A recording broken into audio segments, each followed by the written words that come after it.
Sometimes forms need to be completed in places where internet access isn't available.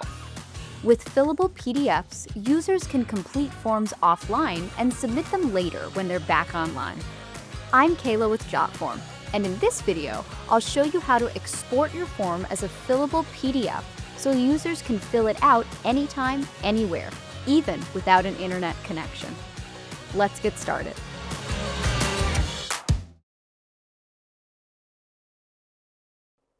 To get started, open the Jotform PDF Editor. At the top of the editor, click on the Publish tab. In the Publish section, you can manage how your form can be shared or exported.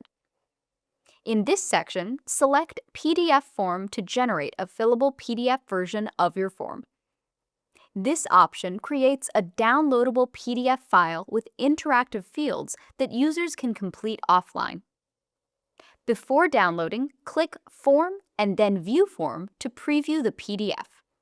You want to make sure all form fields work as expected here.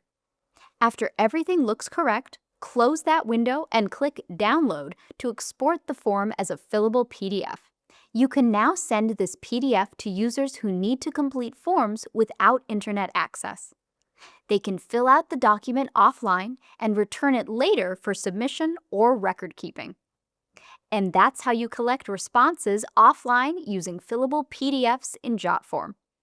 Give users the flexibility to complete forms anytime, anywhere, even without a network connection. Thanks for watching, and we'll see you in the next video.